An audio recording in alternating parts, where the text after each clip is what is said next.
कुछ खबरें खेल के मैदान से। भारत में जारी क्रिकेट वर्ल्ड कप 2023 में श्रीलंका और ऑस्ट्रेलिया की टीमों के दरमियान मैच आज खेला जाएगा। आलमी इवेंट के 14वें मैच में श्रीलंकन और ऑस्ट्रेलिया की टीमें एक्ना क्रिकेट स्टेडियम में पाकिस्तानी वक्त के मुताबिक दोपहर 1:30 बजे इन एक्शन होंगे। वाज़ेह है कि दोनों टीमों का ये तीसरा मैच है। पहले दोनों मैचों में ऑस्ट्रेलिया कामयाब नहीं हो सकी, जबकि श्रीलंका को भी दोनों मैचों में शिकस्त का सामना करना पड़ा था। आईसीसी क्रिकेट वर्ल्ड कप में भारत के हाथों बदतरीन शिकस्त के बाद भारतीय क्रिकेटर विराट कोहली से जर्सी लेने पर बाबर आजम शदीद तनकीद की जद में आ गए।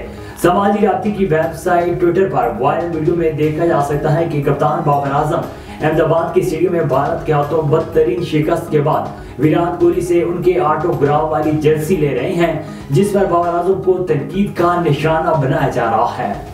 गवर्नर पंजाब मोहम्मद बलीगुर रहमान ने कहा है कि खेल सेहतमंद तफरीह है जिससे स्पोर्ट्समैन स्पिरिट पैदा होती है। कश्तीरानी के मुकाबलों की इफ्तिताई तकरीब से खिताब करते हुए गवर्नर पंजाब मोहम्मद बलीगुर रहमान ने कहा है कि कश्तीरानी के मुकाबलों के कामयाब इनेकाद पर कैप्टन रिटायर्ड साकिब जफर को मुबारकबाद देता हूँ।